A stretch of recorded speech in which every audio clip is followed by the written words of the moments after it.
talking back there. Huh. Please call the roll.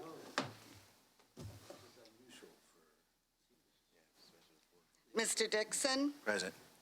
Mr. Rollins, Mr. Scrivano, Mrs. McCulloch, Here. Mr. Siegel, Mr. Connor, Here. Ms. Stanford. Here. With 4 present, 3 absent, we have a quorum. Okay, thank you. Before we go any further, thank you, Rod. Thank you, Connor. They're working behind the scenes to produce the board's broadcast on Channel 20. Meeting minutes. So we have meeting minutes from 7/23/19. Are there any changes, corrections, or additions to the meeting minutes? If not, is there a consensus to approve? Yes, yes, yes. Okay, thank you. So approved. We're now on to new business. I'm going to ask at the beginning, I read through this, I didn't see that there would be any guests from, that would be presenting anything tonight, right? It's all in-house? Oh, yeah. Okay. So I'm going to go ahead and ask Dr. Jarrett to present the first item. Thank you. The first item is our board docs contract, and that is something that we've been working with for a long time.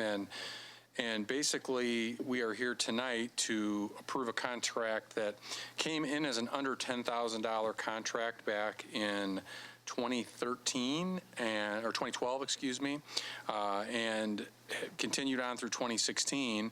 And then as it upped to a $20,000 a year contract in 2017 and beyond, this one slipped through and really should have been approved by the board. So we wanted, in full transparency, to put it through the PDSA process, to bring it through. It's software the board, the community, and administration uses to digitize documents, make sure documents are available for the Public Meetings Act, et cetera. And so this is the cost that's been negotiated. And I'm here if there are any questions, but otherwise we just wanted to get going to make sure we rectified that error of making sure that the board did approve it, as is the board's prerogative for anything over 10,000. Yeah, one quick question. In terms of the options, it said options include reverting back to paper records, which obviously wouldn't be good.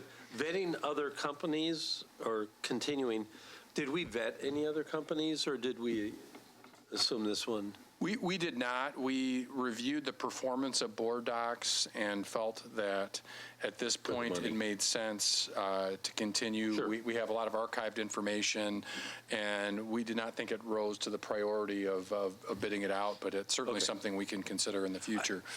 I'm not really prompting for anything. I was just curious if, I mean, it's fairly low cost. I just wondered if there was any competitors or anything that... there are one or two other packages, but I do believe, and Mrs. Fromm could probably add some details because she's been most close to the work, but I do believe that this is the industry, most prominently used throughout the industry for board documents. Okay. Any other questions? Is that coming out of our board budget? I would think. Yeah. Okay. It'll return as an action item at the August 13th, 2019 board meeting, which is next week, next Tuesday. Thank you. Mr. Barthel, there you are. Please present our next 2 items.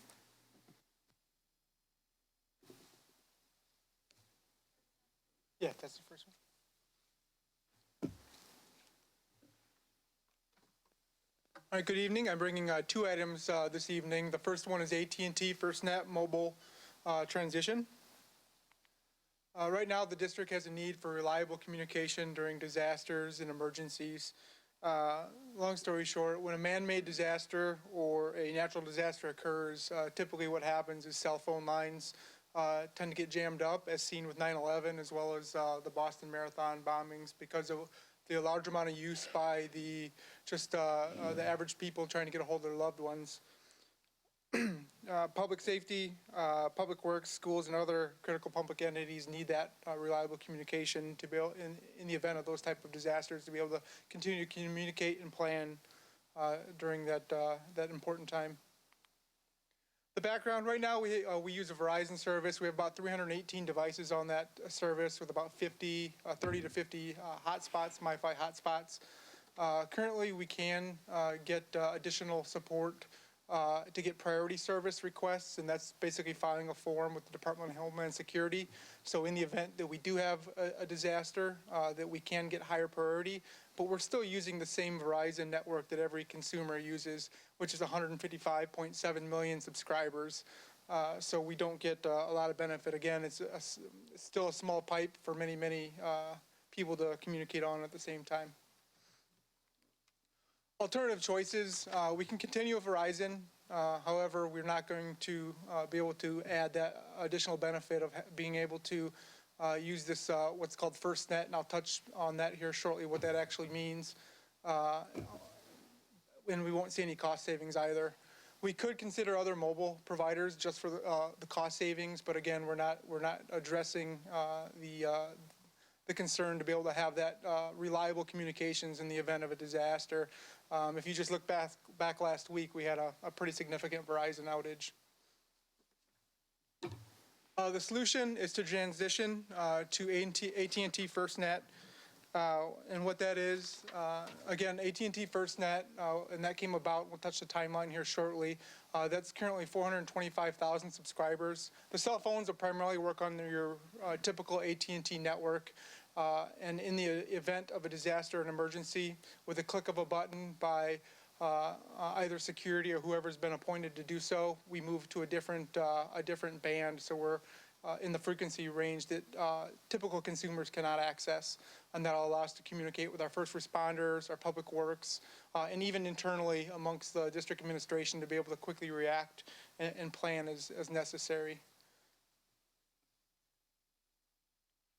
So this is kind of small on the screen, I apologize, but this is kind of a history of FirstNet and how it came about. Again, it was identified as a need after September 11th, 2001, when individuals and public safety entities just couldn't communicate because the phone lines were jammed. So the federal government put together a FirstNet committee, and they put an RFP out in 2016 to have a mobile provider create this FirstNet network across the nation on the focus of public safety and first responders. It's since been grown, whereas other municipalities and other individuals and companies that are involved, such as public works, highway departments, hospitals, and even education, have use of that network because they're all involved when a natural disaster or a man-made disaster occurs. AT&T was actually awarded about $46.5 billion. They awarded that contract in 2017. They're the only provider with that that was awarded that contract. And then they actually had a state customized rollout in late 2017, about a month later. And FirstNet actually launched in January of 2018. Spartanburg County School was actually the first district in the nation to join onto this FirstNet, with the superintendent stating that when a natural disaster or even a man-made disaster or catastrophe occurred, he wanted to be able to communicate with his administration to be able to react quickly and keep students and staff safe. This is just a quick diagram of what it looks like. If you notice, in the center is the commercial allocation for cell phone use. That includes U.S. Cellular, that includes AT&T, which you'll, for the most part, be working on unless an emergency. That includes Verizon. And then if you notice on the outsides where it says broadband, that is the FirstNet license. So again, in the event of a disaster, I can, with a click of a button with the authorized user, they would move off of that commercial allocation into that separate frequency spectrum and be able to continue to communicate with no fear of not having that communication. The coverage, this is something that we wanted to make sure we addressed very thoroughly. There was an attempt to migrate to a different provider a couple years ago, and it did not go well, so that we ended up moving back to Verizon. AT&T coverage is either that or greater of Verizon. And the FirstNet frequency actually penetrates into our buildings a little bit better. We still have some issues at a few schools with any cell coverage, specifically some of the newer buildings because of how the roofs are made, and they actually reflect signal off. We were actually working with facilities on just addressing that in general to get some repeaters in those buildings. Total cost is $14,161 per month, and that's based on the current device count. And then the next couple slides will kind of show that a little bit. So it'll fluctuate based on how many cell phones or how many hotspots we have within the district. Just a quick cost comparison. AT&T FirstNet actually comes in a little bit cheaper than what we're paying now with Verizon from an annual cost. We're projecting about $33,328 savings annually. And if you look on the bottom, you can kind of see the breakdown of what our annual cost is, or excuse me, what our monthly cost is per device for a smartphone, our basic flip phone. Believe it or not, we still have some of those hanging around the district. And then our unlimited data devices and our hotspots. So in all cases, Verizon, or excuse me, AT&T FirstNet comes in a little bit cheaper there. In addition to the $33,328 savings, and you'll see it here in the next slide, we also have a one-time savings this year of roughly $30,000, and that's because we're getting some device credits and device buyback of our current Verizon devices when we make this switch.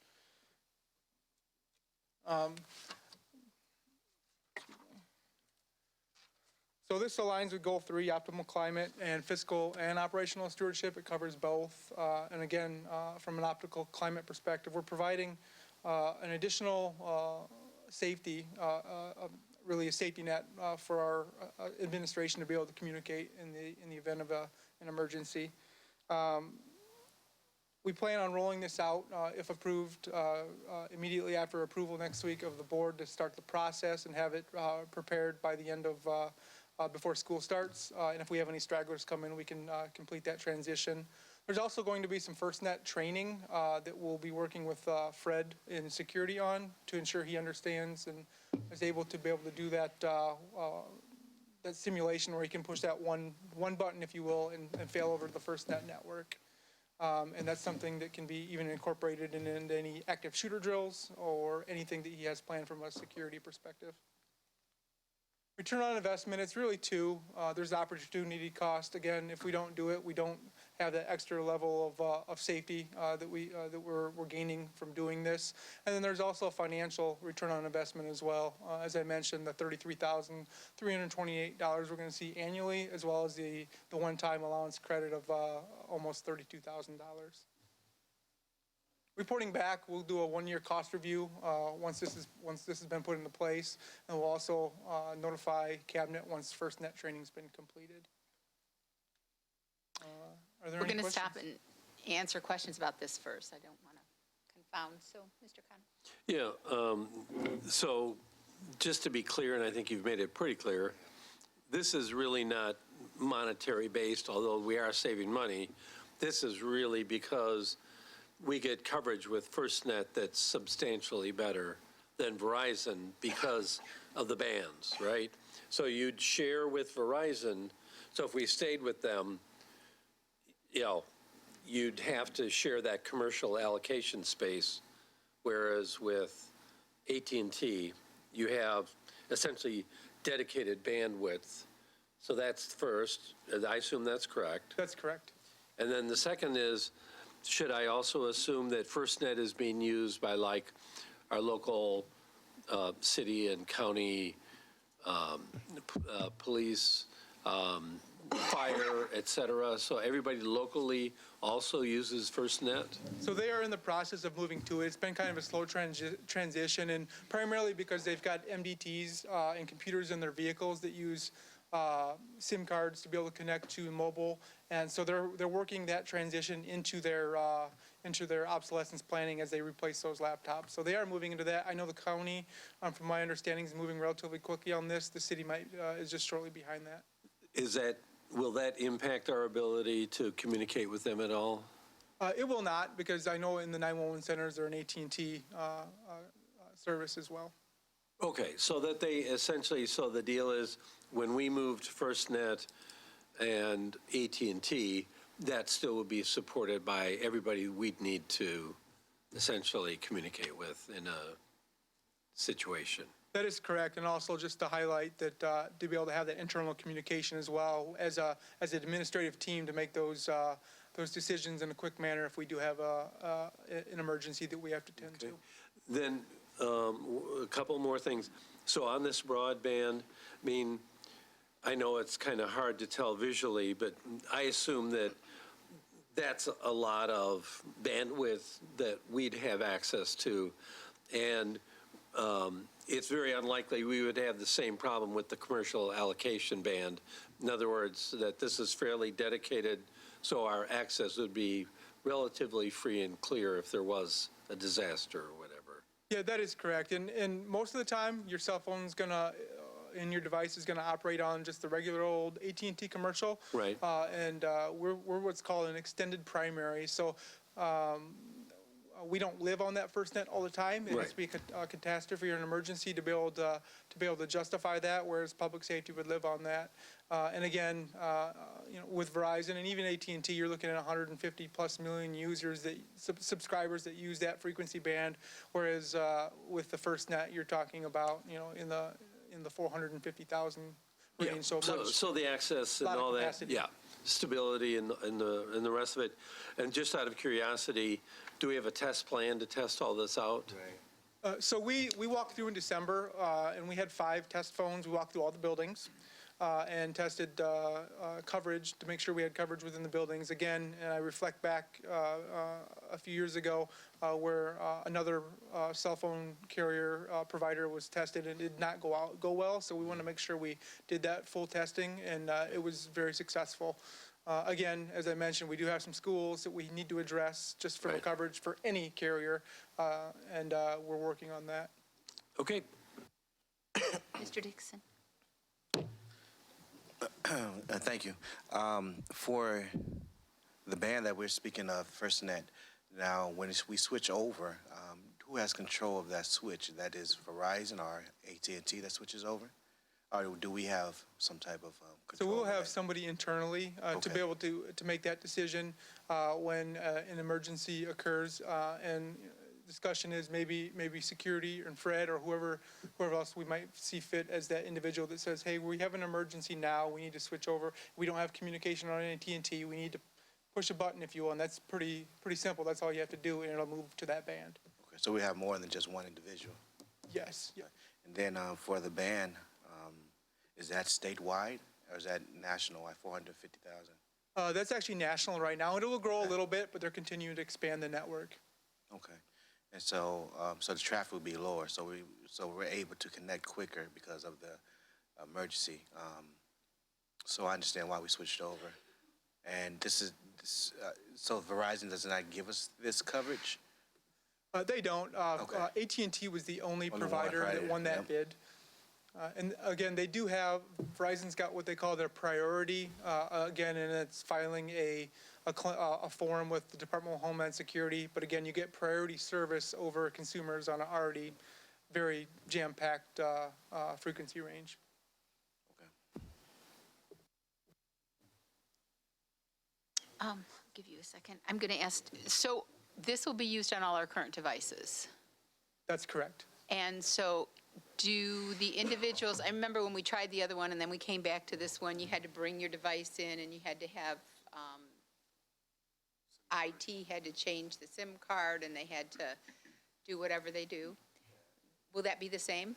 Yes, we're actually getting all new devices with this, and we're at a point anyway with Verizon where we've got about 250 devices out of our 318 that need to be updated. So it was a good opportunity to kind of time this. So we'll actually be distributing all new devices. We're going to set up at a couple different locations, yet to be determined, but we're actually going to have AT&T on site to assist us with that as well. And we're going to get some communications out here very shortly on what that's going to look like in scheduling. I guess then I need a little bit of a refresher on who will this affect, these devices? Obviously not teachers, if there's only 300.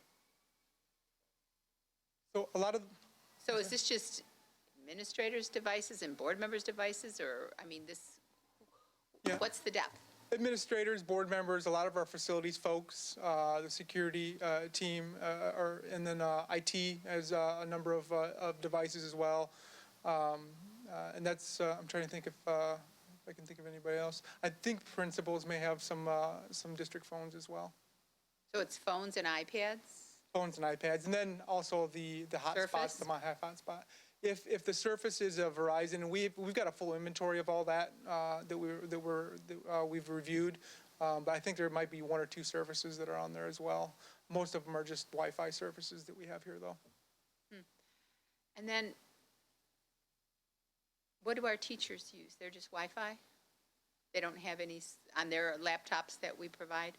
That's correct. None of them are using the cellular service at the district. And our teachers at one point in time, and perhaps you did this, and I just don't remember the answer, so please forgive me.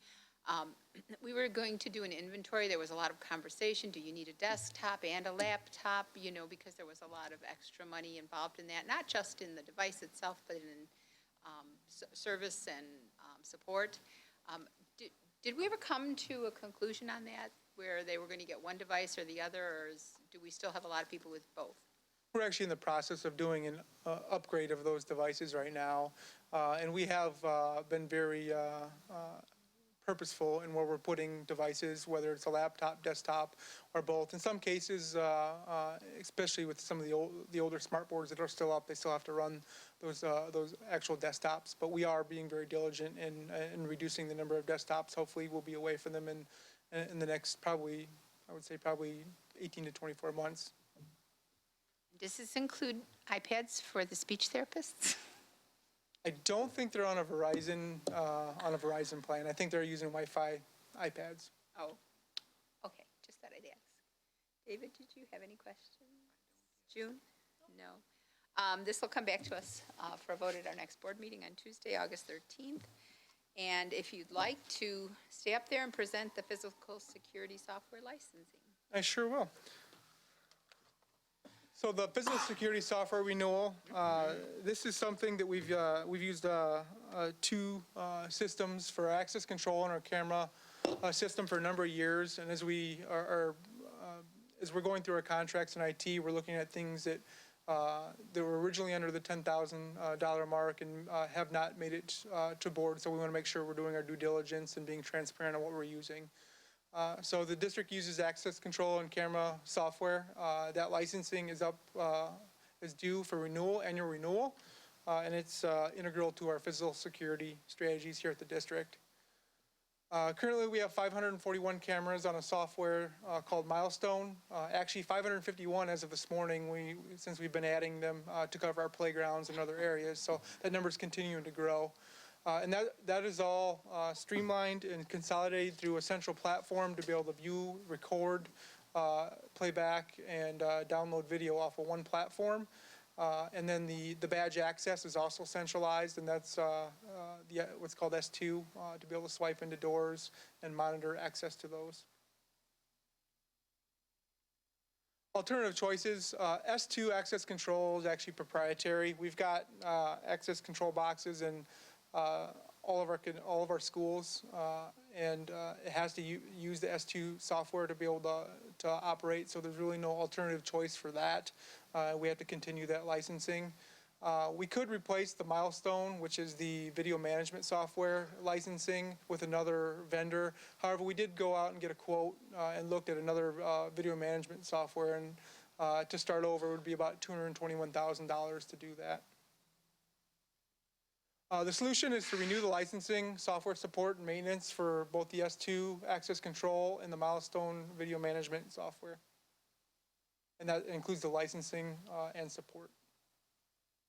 The total cost for the S2 access control, and that's provided by Rock River Service, is $32,578, and the Milestone is $22,580. And that will grow a little bit as we add and expand where we put cameras at in the district, and as we add more access control to different doors throughout the district as well. So that'll fluctuate based on the number of devices that we add going forward.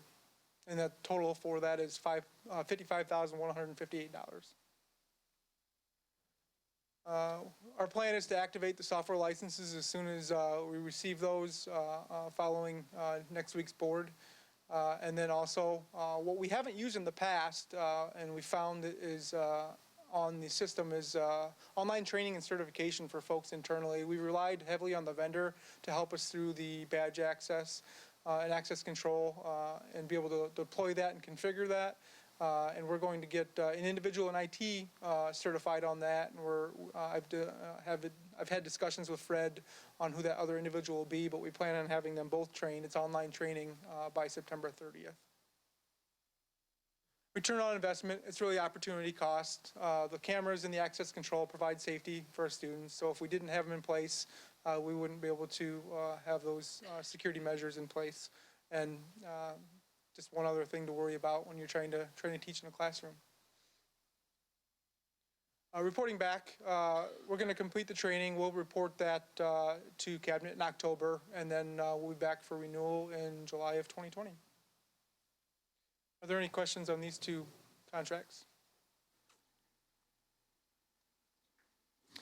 A couple things. Number one, are these two packages integrated? Because you had basically said what I would consider you'll have it essentially through a centralized monitoring, and I mean that's what you implied.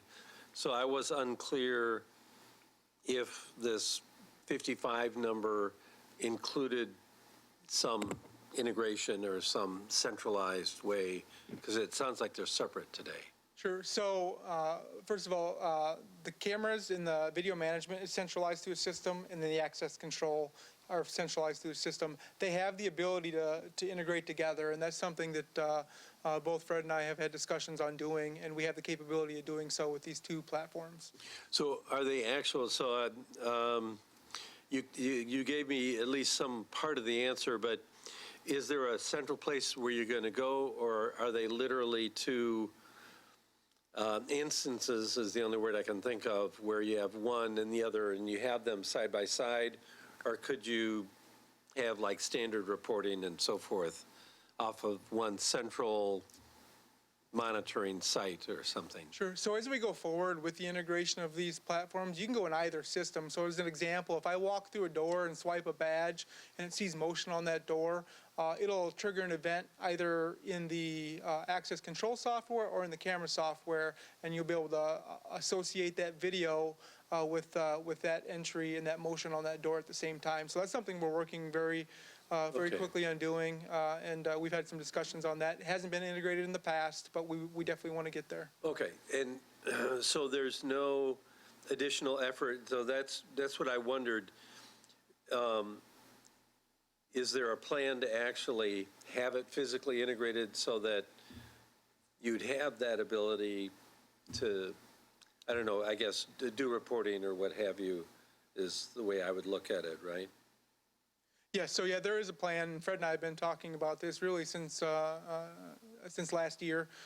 We have some physical infrastructure, some server upgrades we needed to do to accomplish before we could do some of that, because we've had some additional cameras that have been added, and so our capacity grew a little bit. So we're coming to a point where we'll be moving moving in that direction to be able to have that integrated here, hopefully. Okay, so you'll be coming back to us essentially with part two of this. This is really part one.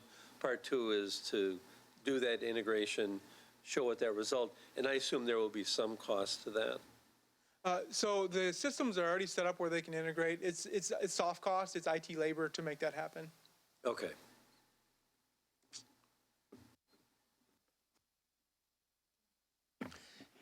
Is there the potential for any downtime as you switch these systems, and could somebody potentially be prevented from entering where they're supposed to with their badge?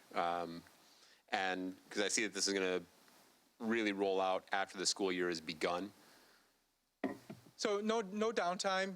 The cameras, for the camera side, they'll continue to record to the current system, and as we put in the new servers and get these activated, they have multiple streams, so we'll be able to record to the old, then the new, and then with the badge access, all that stuff is actually stored at the doors. So if a system were to go down, it'll still function unless you add a new person. If you do have that disconnection, it won't update until the next time that system connects. So, but there won't be any downtime.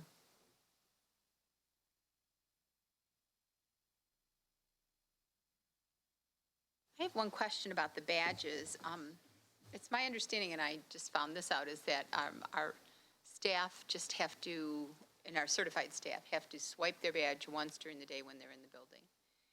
And we had a conversation about safety at one point in time, that you swipe when you come in the door so that if there's an event, or if, we were locking down a building or whatever, we want to know who is or isn't in the building, or who was or wasn't there. So say it happens midday and the person hasn't swiped in yet, we don't know that they were there.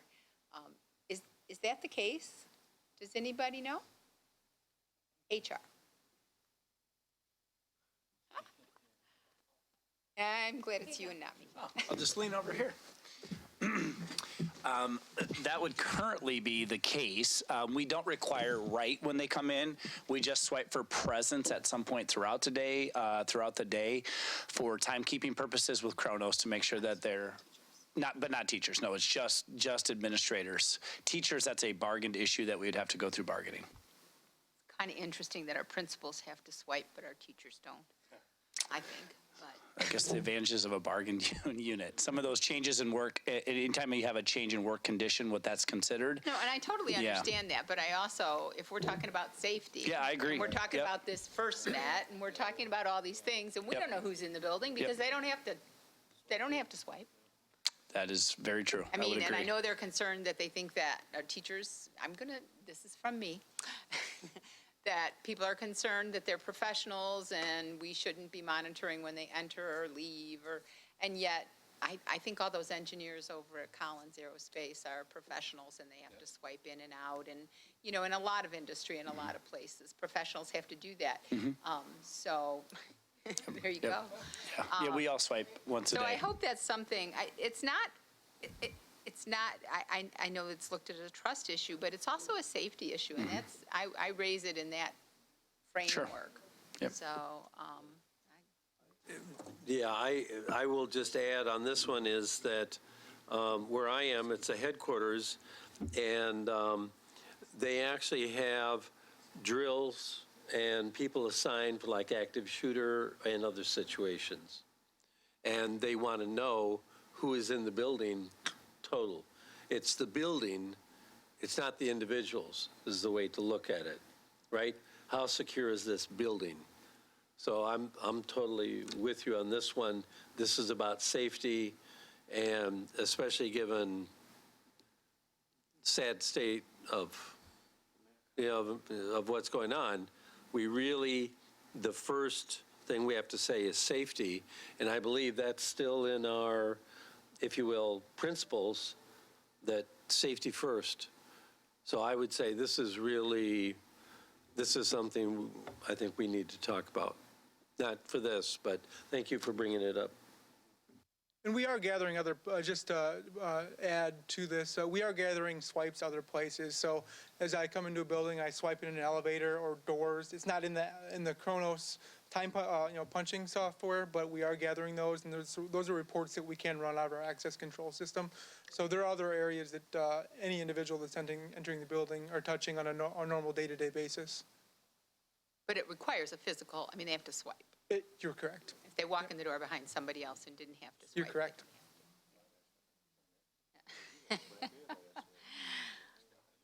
Well, thank you. So this also will return to us on the August 13 as an action item, and thank you for being here. Thank you. And Dr. Vosberg, you're up. We'll take them one at a time. Please. Good evening.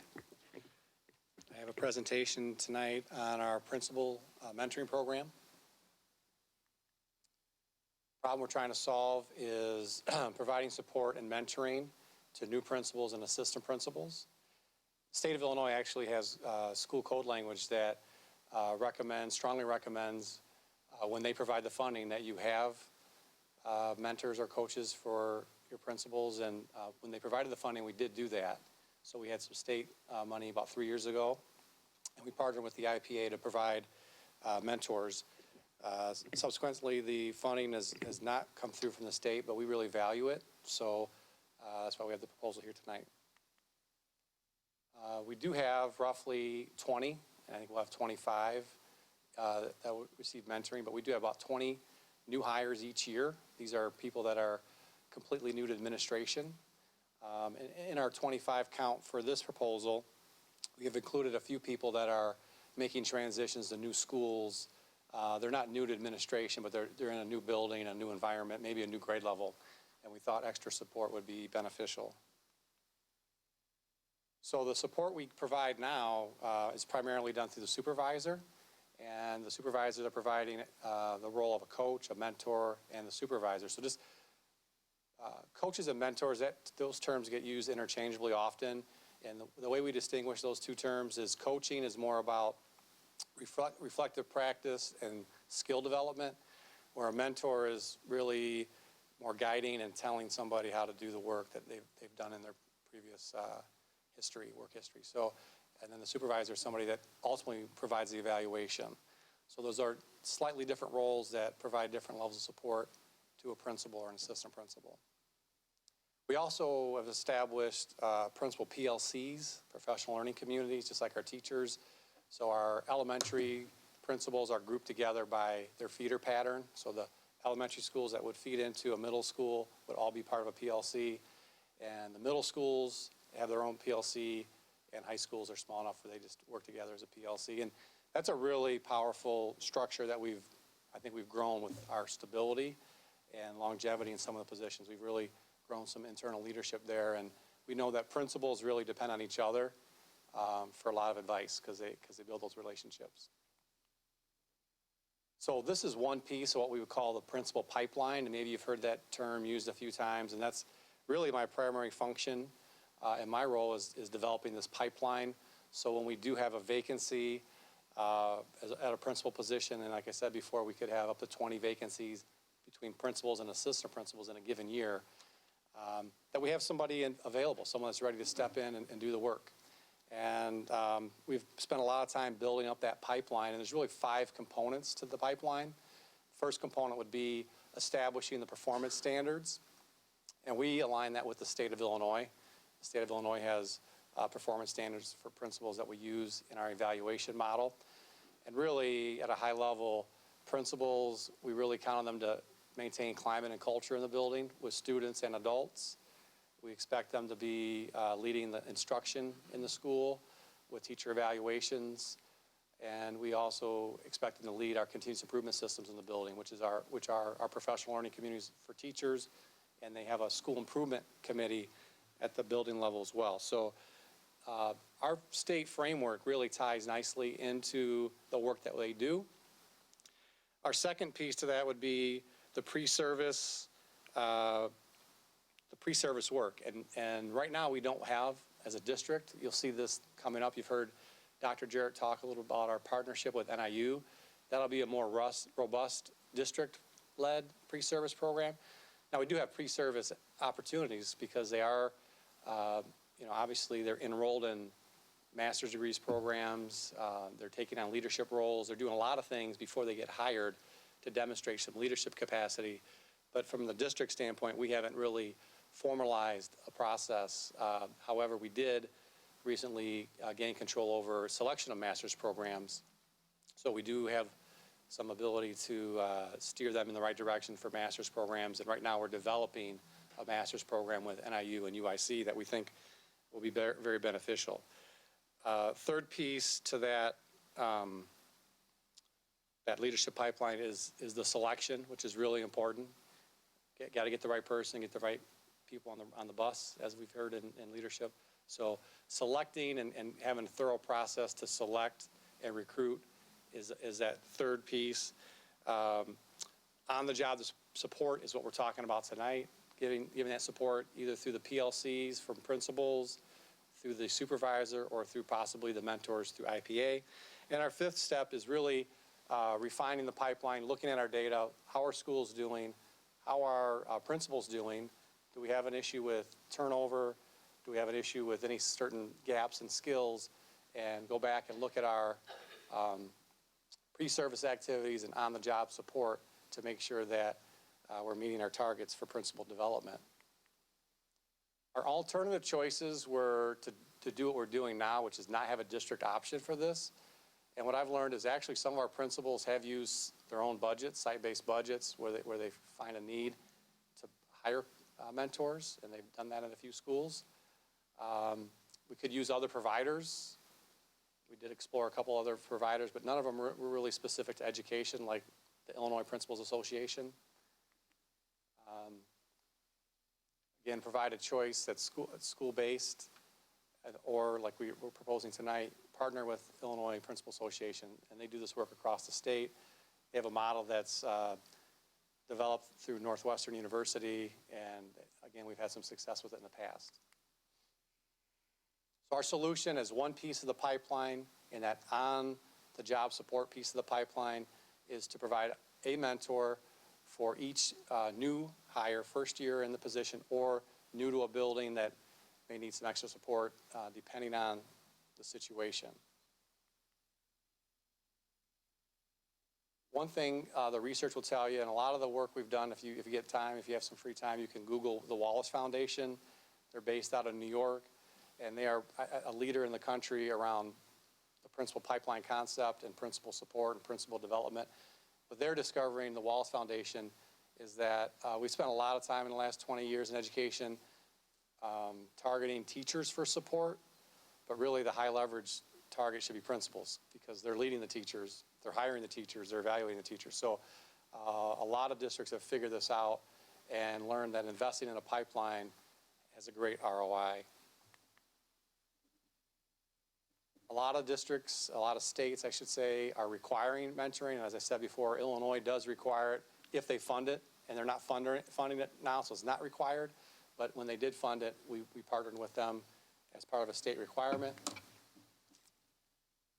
Our program would have one mentor per mentee with about 40 hours of support throughout the school year. Again, these are designed for either new to the district, new to administration, or in a new location where we think there's going to be a need for support. Right now, we're budgeting for 25 principals to receive the support. Here's a breakdown of the costs. We get a slight discount when they're members of the IPA. So the bridge membership is just getting them the membership to start the school year, and then they renew their membership in full in October. But the $100 will be applied towards that full membership, which is about $300 a year per person.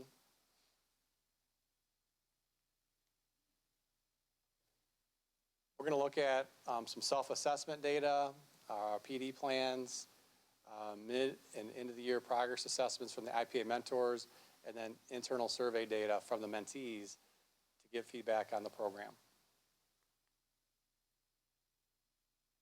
This will be done by the schools team and myself.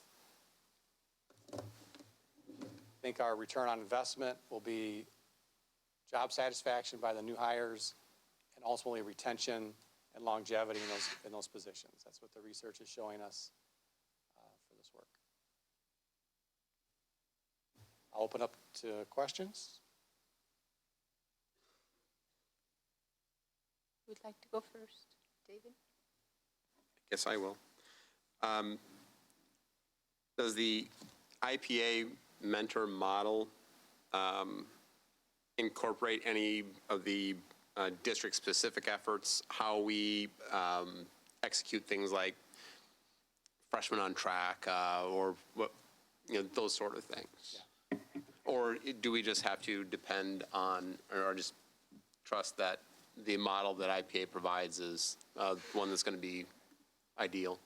No, we do provide some feedback into what we'd like to see, and the model that they use and the topics that they cover are consistent, like I talked about in the beginning of the presentation, are state standards of what principals need to do to be successful. So analyzing student data is always going to be a part of it. Support with teacher evaluations will be part of that. School improvement planning, professional learning communities. So it is aligned to our work. But really the value add is having somebody that's not your supervisor that you can go to and bounce ideas off of. I think they're going to get a lot of direct feedback from their supervisors on what they need to do, and we're dependent on that. But then if they're really struggling or not sure about something or just want to ask a question, they're not sure they want their boss to hear, that's really the benefit to this. Okay. Michael? Yep. A couple things. So similar to what David brought up, are you going to have this as part of either the district or school scorecards that are already there? I mean, are these metrics going to be included in that?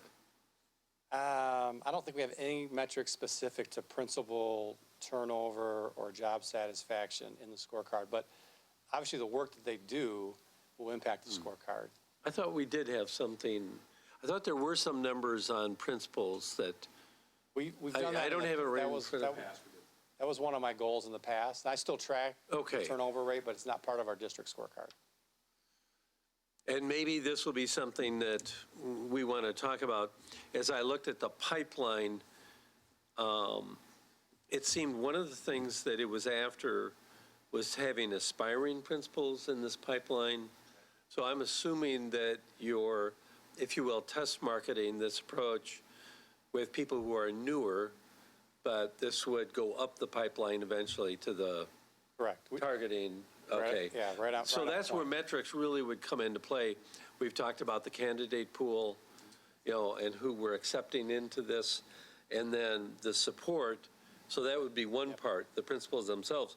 Then the second thing, if we have any limitation on this, even though it probably isn't the only consideration, the schools that are having more problems, I would think, might warrant a little bit more attention when it comes to something like this, because we've had turnover issues, we've had achievement issues, and So when I'd want to make sure that, from a comment standpoint, this is a great idea, so it has nothing to do with this not being a good idea, but that there are some schools, I think, that might benefit almost more than others in terms of this kind of support. Right.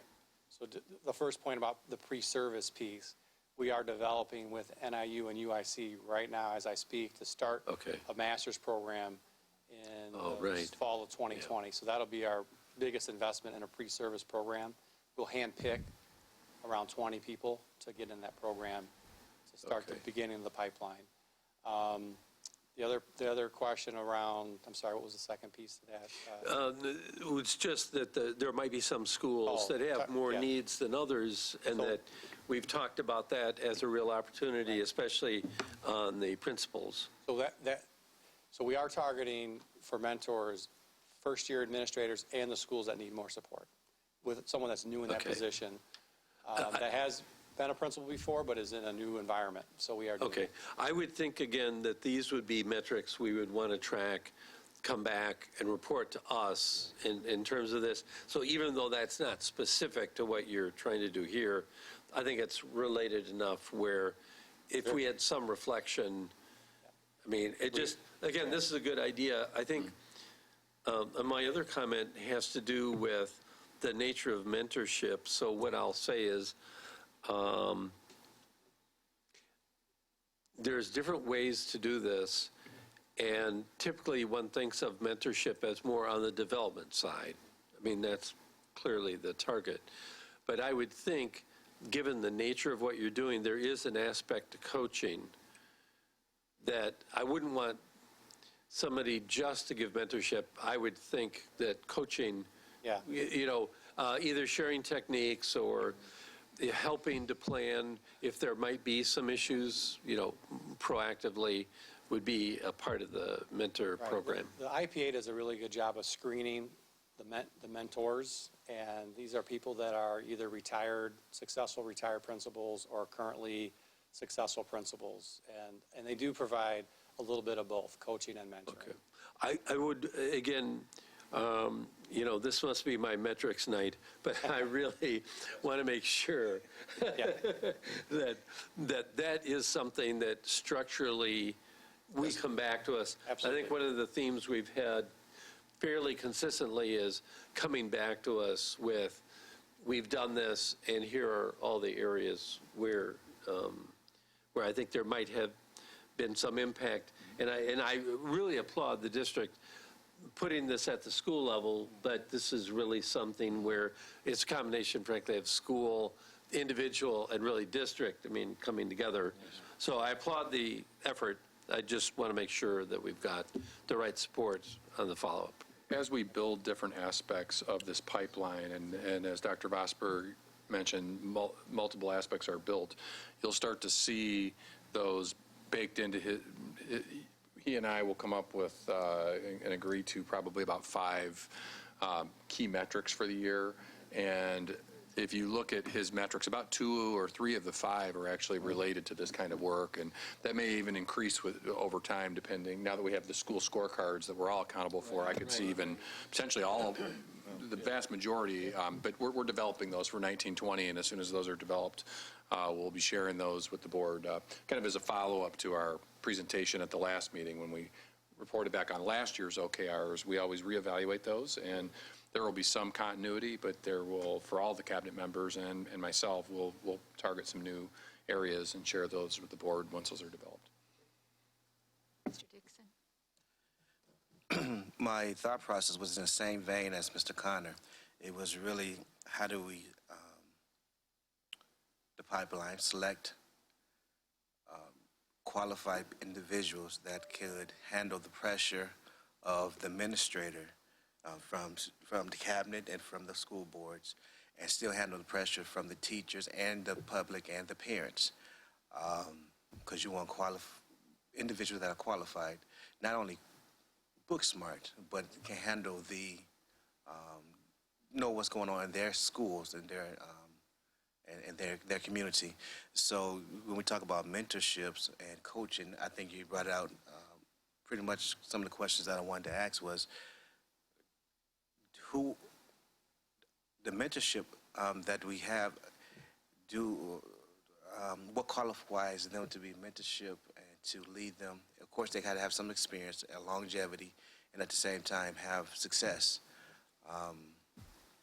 So how do we curve the new principals that come in here, the learning curve, so they can be successful?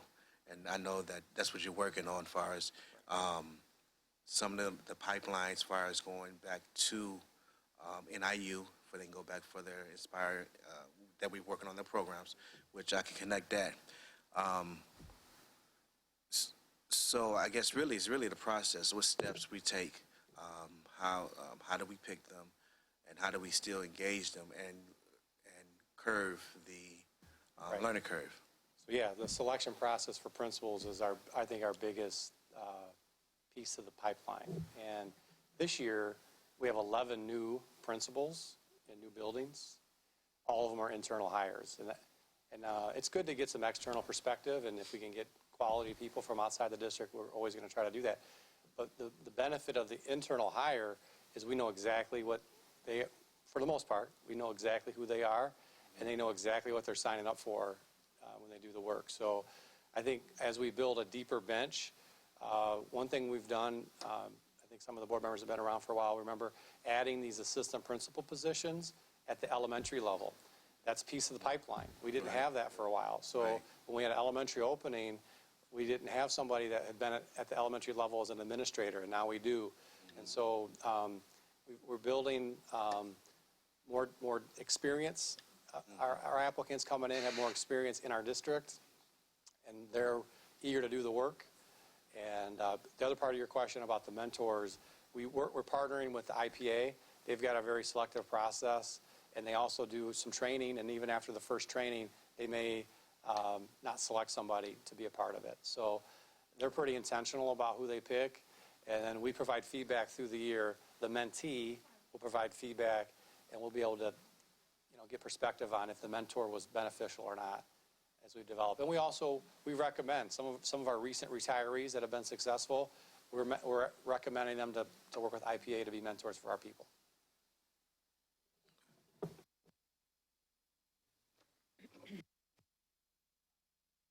You said that it's $300 for a principal to join the association. Do all our principals belong? No.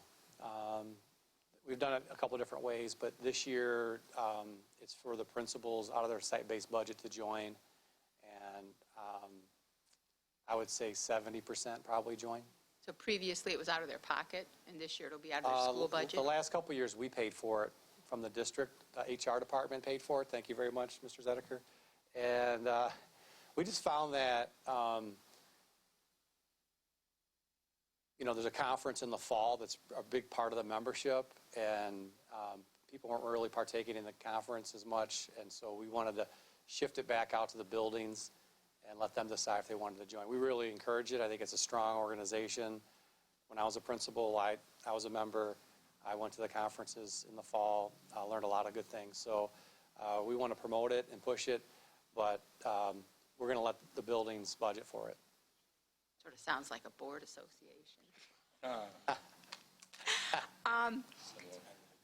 So, but the principals who are, the new ones who are being mentored, the 25, they'll have this $100 bridge that we're paying. Do they have to be a member to be mentored? Yes. Yeah, so they'll have to pay out they don't have an option. They're going to have to pay from That the was my building. question. Yeah, they're going to have to pay from the building budget, and they're going to, the $100 will come out of the building budget as well. Oh, it will? The bridge membership, yeah. Okay. So they'll pay for it. That's part of the deal, and I think they'll benefit from it. tremendously. Well, and it's interesting, there's only a couple of names listed on the contract. In fact, there were, 3 names listed? So they just don't tell us everybody who we're going to get, right? Sue Holmes. Okay, Sue Holmes works the IPA. I don't think we listed the mentees. Oh, mentor supervisor Frank Conry and those are- various mentors. it Those are the says. IPA So representatives. those are IP. Are we paying them as well? No, No, okay. that's included in the cost. All righty. And that cost of $80,000, I'm going to, it's in the contract that people Not can to ex- expense us for their travel and their food and all that, and will that be part of the $80,000? No. We're paying $3,000 per mentee. And that covers all the other costs. Right, but it says in the contract they can do typical travel expenses. Did you know that? I'll have to look at that. Okay. Because what I was going to say to you is, the board shall reimburse consultant for reasonable and necessary out-of-pocket expenses incurred and actually paid by the consultant in connection with performance. So, I'll follow up with Heather. Heather Saltis worked on that. My understanding it was a flat fee, $3,000. well, that would be good to know, because I'm going to guess they're coming from out of town, a bunch of them, and that could add up if you have. Absolutely. Because it says they have at least 3 site visits a year, 40 hours total, yeah. but of the 40 hours, 3 of those will be site visits. I'm not Everybody sure if gets- you're talking, I don't have it in front of me. I'm not sure if you're talking about the site coordinator, Mr. Connery and Ms. Holmes, or you're talking about the mentors. I'll have to That's follow up mentors. with, I'll follow up with, Mentor will complete the following, and it says a minimum of 3 on-site mentoring sessions. One of the on-site meetings or mentoring I sessions think the will question mentor. is the travel expense that comes Yep. for those above and beyond or included? I'll follow up with Heather. I don't think it is, but I'll follow up with her. All right. Any other questions? This will come to us next week. And I'm sure he'll follow up and let everybody Yes. know via email before the meeting. So, right? Yep, we'll do that. Thank you. All right. And the PTO donation?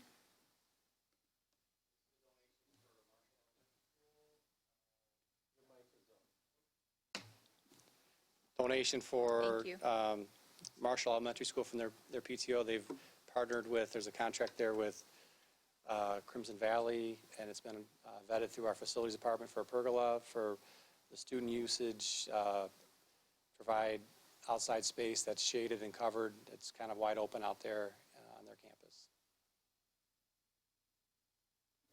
I know in the past, the board, one concern would be equity amongst the schools, and so our finance department does track donations like this, and we do as a district provide, where we know PTOs aren't as strong, we do provide supplemental funding through our funding formula for schools. So this is being paid for by the PTO? Yes. Crimson Ridge, the $16,843. Anybody have any questions? Yes, Mr. Collins. And I'm sure we've answered this before, but I always wonder when we have these donations, are we required to actually accept this? Is that a legal requirement? Or do we just do it? Legal is stepping up to the mic. And this, not just this case, all the cases, You're right. asking for the. Because the I'm always puzzled by it, because I don't think all donations, maybe because this is specific, but. Okay. To revisit your prior question about the $80,000 contract, I interpret that $80,000 to include the travel. I usually encourage our administrators to add language to that Appendix C that says not to exceed X amount. And in this case, we have not to exceed $80,000 with the intention that it incorporates all of the additional fees that they would be considering. So reimbursement. Right, but, maybe they get to the 80 before the end of the year, and there's some people don't get their third visit or something. So I think Okay. that it's, So I that's just the like it approach. specified. That's good. That's the approach that legal generally takes, and we make recommendations with regard to that language on that appendix. Thank you. Donations, we are not required to accept donations. Our internal guidelines require that prior to accepting the donations, the administrators touch base with facilities to see if there will be any ongoing or related costs related to acceptance of the donation, related to maintenance, or sometimes someone might want to offer professional development, but that would result in us having to pay out time to teachers or administrators to attend. So we don't require, there is no requirement that donations are accepted, and that's why we have that internal guideline that requires that people touch base with other departments when there might be an expenditure related to acceptance of that Yeah. So donation. I guess the question boils down to, in one sense, we as a board don't have to pass this. It would still happen. I mean, are we passing this essentially, I don't know, just to have it on record? Or if I understood you correctly, there's nothing that compels us not to accept it in a sense, but to vote on it. It's the vote is my real question. If there's a potential expenditure related to it, we don't want our administrators accepting things that ultimately may end up costing the district more than the gift itself. Absolutely So, understood yes. the logic. I was asking more a procedural question, Okay. which is, if the administration conceptually, so let's use this example, said, oh, it's not going to cost anything more, this is good to go, in a sense, what would prevent them from just saying, yeah, we're accepting this? I mean, is there somewhere that says we have to actually pass this? Because this question has arisen in my mind every time It's a these come up. policy Yes, we do have It's a policy that says that prior to acceptance of donations, a recommendation will be made to the superintendent and then the board. makes So a decision. is there is there a can I- criteria for that? can I help with Over a this? certain amount of money, or? It's, if it has ancillary costs, it must come to board for approval. That is how it's written. So items that So do not that's have the only ancillary costs, criteria? this one does have ancillary costs, which we went round and round to figure out if there was ancillary costs, because I'm like, there's some costs. So we're going through that, and that's why this one is here, because there are small ancillary costs. So if there are no costs, Ancillary costs. ancillary costs, you really don't have to bring it to us. Am I hearing that correctly? When the questions are presented to legal, when people actually, consider the policy and ask us before they accept gifts, we do remind them of the policy, remind them to touch base with people on ancillary costs, and ask that they bring it to board.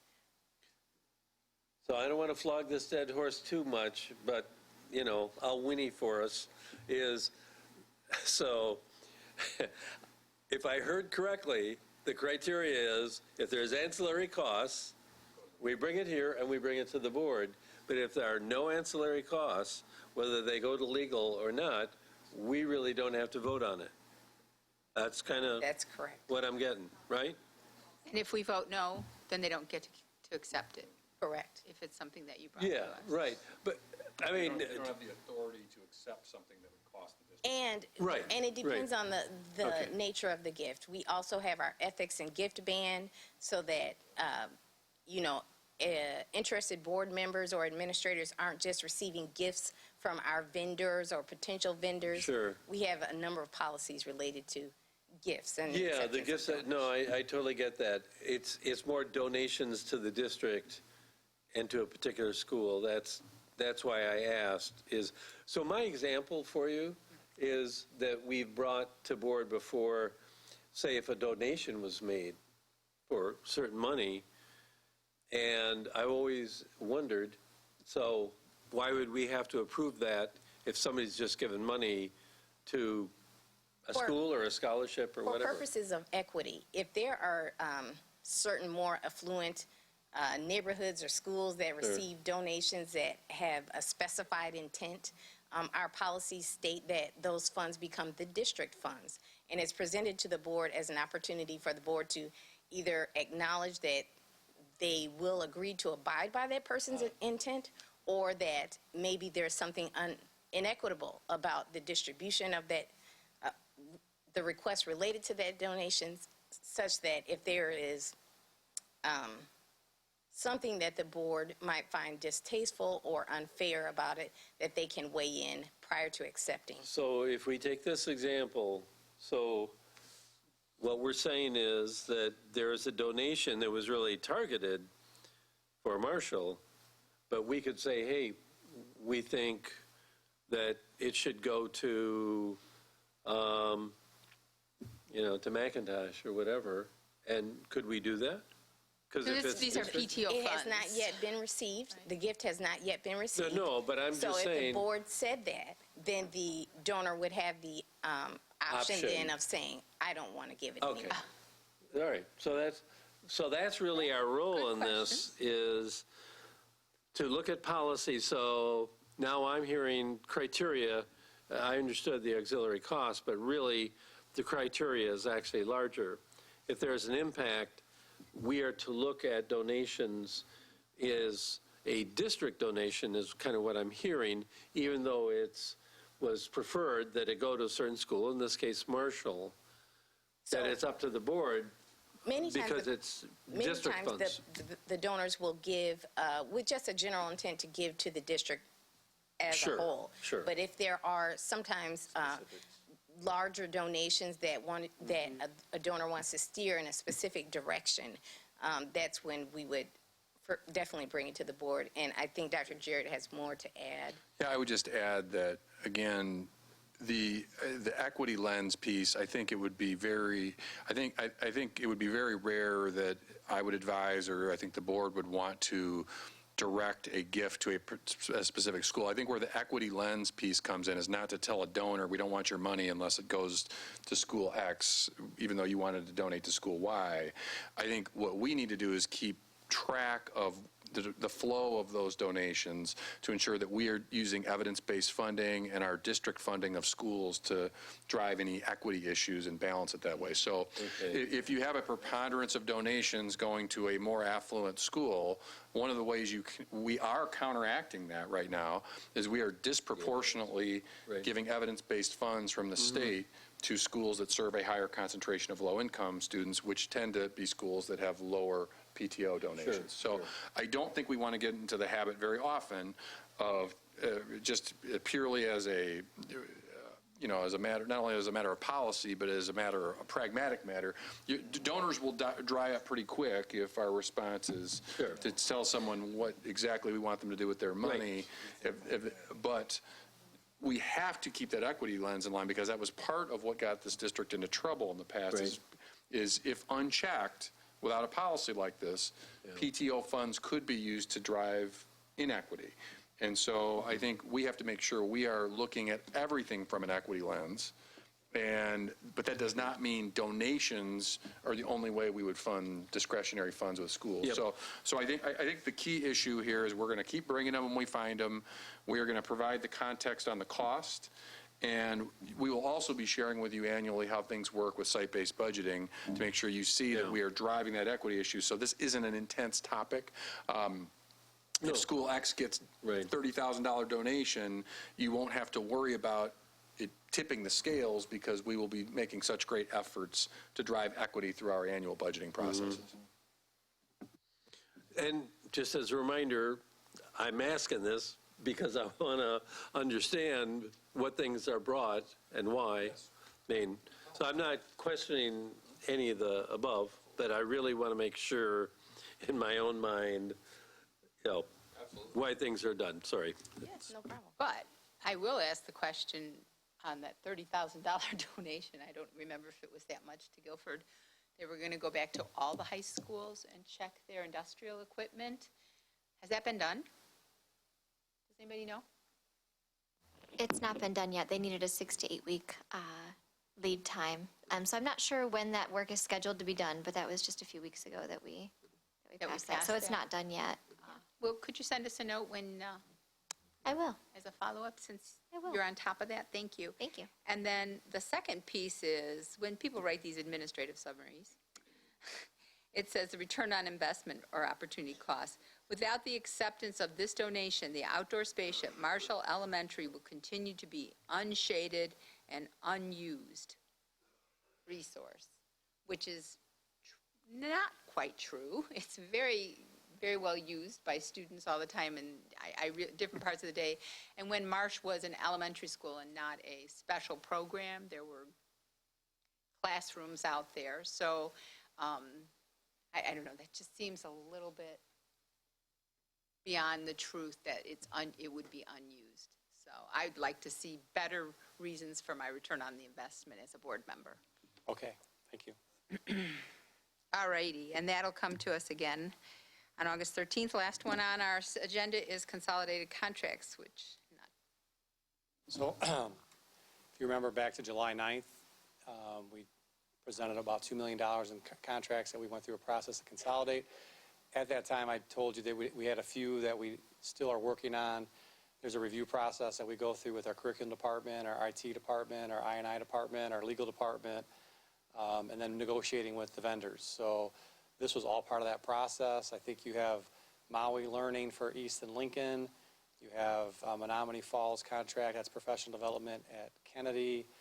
And what's the third one? Franklin Covey Franklin Covey, and that's also at Lincoln and East. And East. So the Lincoln and East purchases are to target social emotional learning, either through our academy model with the seminar classes or through our SILE program. The Maui Learning has modules that kids can participate in on different social emotional skills. They watch videos, they take quizzes, they learn about self-regulation or problem solving, peer resolution, things like that. The Covey work, that's been around for a while, the 7 Habits of Highly Effective Teens. We've actually used that in the district when I was a teacher back in the late 90s. So anyway, that's still a valuable resource. And then with Kennedy, as you know, in this last year, there's SIG grants, and we have not, they've not really been included in much of the work around short cycle goal setting, and they have not taken visits to Menominee Falls like many of our other districts. And that was because they had their own initiatives going on with the SIG grant. As they transition, this is the last year of the SIG, we wanted to get them up to speed with what we're doing in the district. So they're bringing in trainers from Menominee Falls later in the month after the second reading, and working with, I think, 2 full-time coaches. The whole staff will be in to get caught up on those short cycle goals. Don't see any lights. I have a question, and that is, these also will come out of Title I? That last group you gave us said these were like or is there a where's the? So the account numbers are there. If it's an 18, it's grant funded. So if it's a 10, it's out of the building budget. I do believe, I know. They're all 18. Yeah, okay, they're all, there you go. They're all 18. Okay, so that's, but Title I's not considered grant money, right? Or is it, we Yes. call that? Okay. So, and last time I didn't look at all the specific ones, but we were basically told schools could choose what they want with their Title I money out of these items. Menu, that's what you called it. Thank you. All right. Thank you, Dr. Vosberg. There are no public speakers tonight, so if there's no further comments or agenda recommendations by the board, are there any comments by board members? Opportunity? No? I'll take a motion in a second to adjourn. So moved. Second. All in favor? Aye. Aye, hey. I want to thank you all for coming in tonight. I appreciate it. That was a big service to the administration. Still got it. Good job.